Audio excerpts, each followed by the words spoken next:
Testing,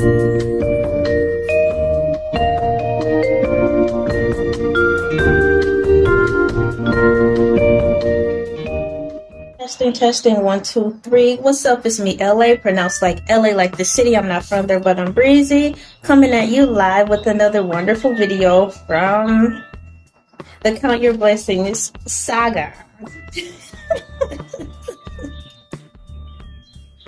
Today is Saturday, March 13th, 2021, and I'll be talking to you today about nachos. Capital Nachos. Oh, nachos and how wonderful they are. And I want some too. I was combing my hair maybe 4 minutes ago before I came out here. And I was like, man, I want some Taco Bell. Nacho Bell Grande. Oh, Taco Bell. At first I wanted Burger King. I still want some Burger King. But after a while of thinking about that, I was like, I want some nachos simply because it's easier to eat. It's kind of right up there with fries. So like if you don't make the nachos too filled with toppings, nachos to me are right up there with fries. Easy to grab. Yes. So I'm thankful for nachos / Taco Bell, but also up north we had 7-Elevens. We had more than what we have down here in Georgia. So I can't say I liked 7-Eleven's nachos. They had okay, like you go into the store of 7-Eleven and you turn to the left. And the particular one I'm thinking about, the one where after my husband and I met, that's the one we go to together the most. So that's the one I'm thinking of. So you go into 7-Eleven, turn to the left, and that's where the nacho station was. It was the coffee and the nachos. Ooh wee. I like their nachos too. They're it was like chili.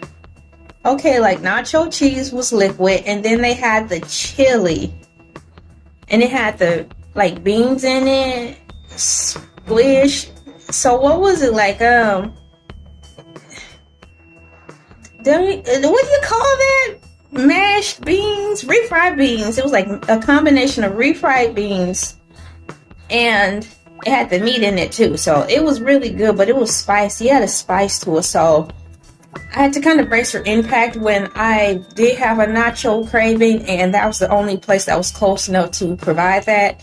Because back then, you know, DoorDash and all that stuff, it was out, but it wasn't out in the city we lived in. Our city was kind of slow, so it was out and about, but not active in our area. So I would walk to the convenience store to get the nachos there.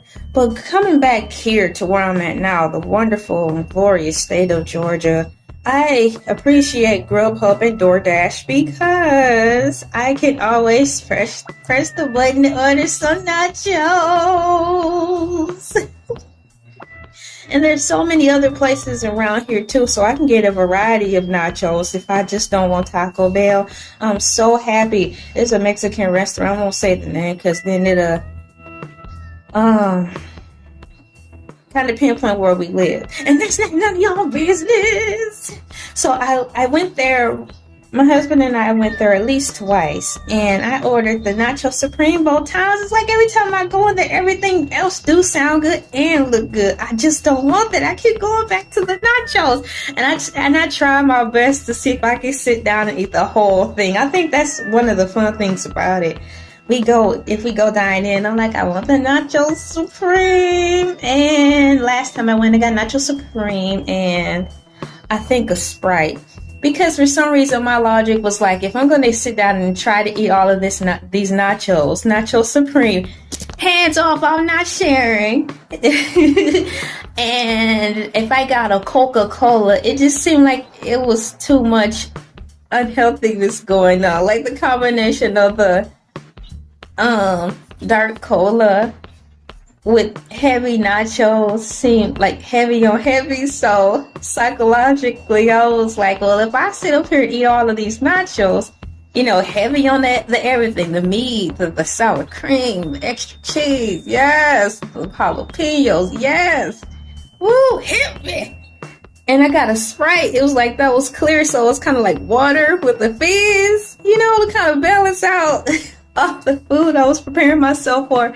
And then in my logic is like this: if I ask for extra jalapenos, that can help break down the nachos more and faster in my stomach so I can eat more. These are the things I tell myself when I'm preparing to gorge on some of my favorite foods.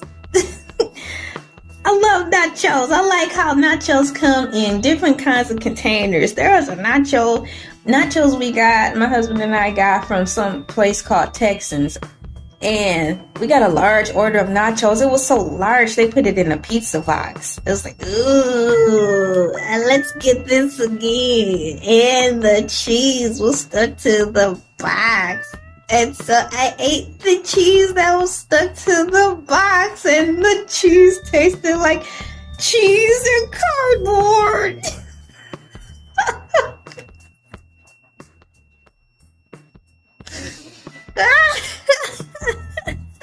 I was being a greedy goat. I really enjoy nachos. You have nacho chips.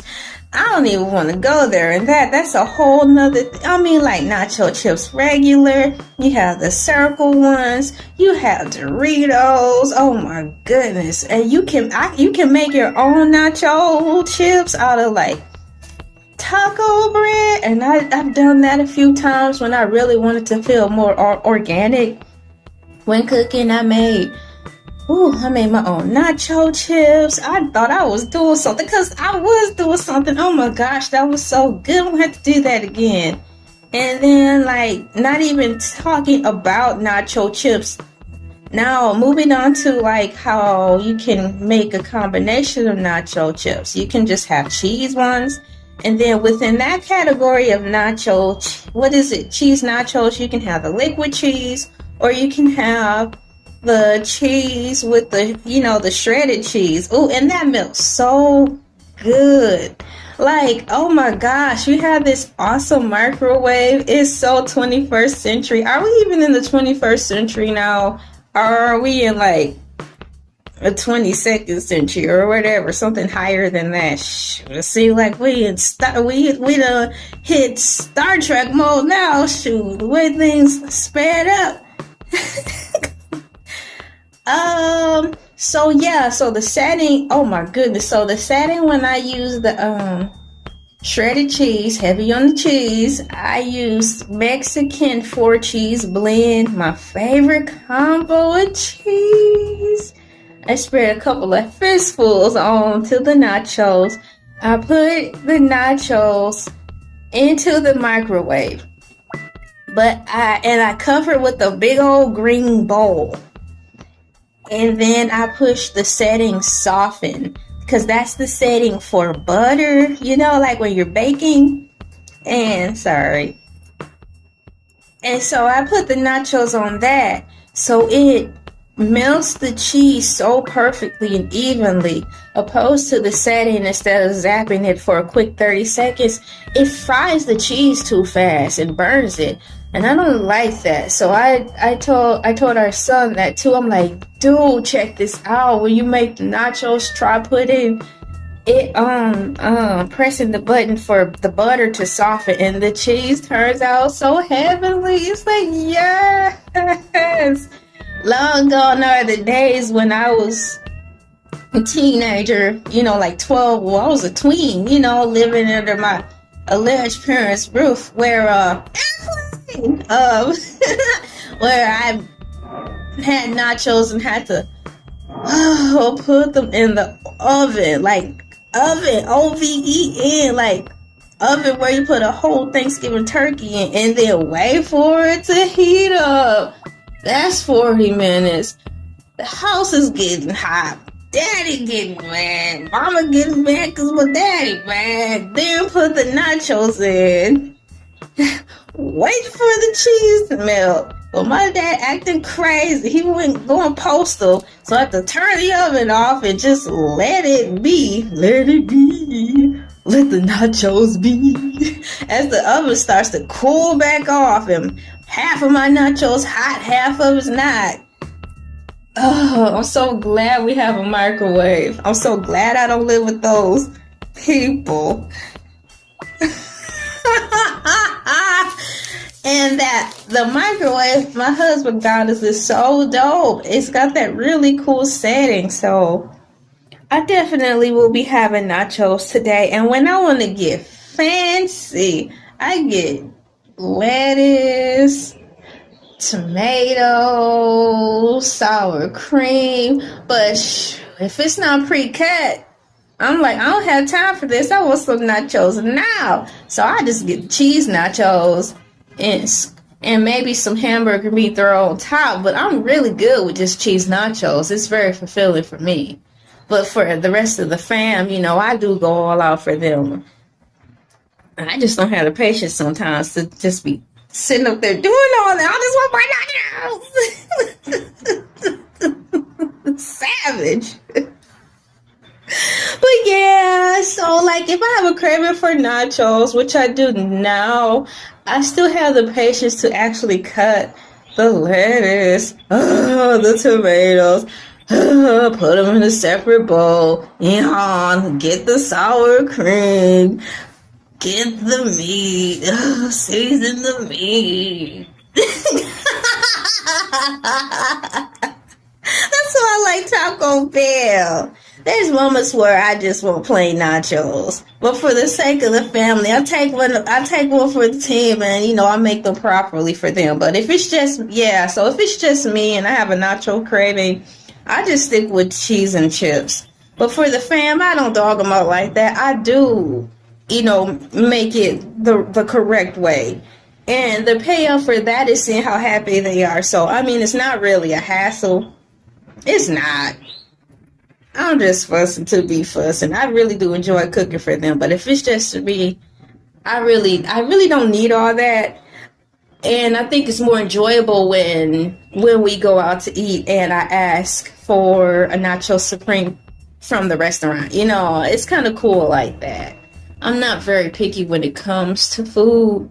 I'm really simplistic. I am so simplistic. Pizza, nachos, Burger King, pasta, Chinese, Asian. But all that food, once you get the hang of it, it's so easy to fix. I think that's why I gravitate to that kind of food. Because even if you make it homemade, it don't take long. You can make pizza homemade just like that. And thank God. It really don't take much to make all the foods I like. And I'm mastering, I know I'm off topic, but I'm mastering how to even cut the potatoes with the help of my husband into skinnier French fries. And so they can look really cool, kind of like McDonald's. So I'm getting really satisfied with that.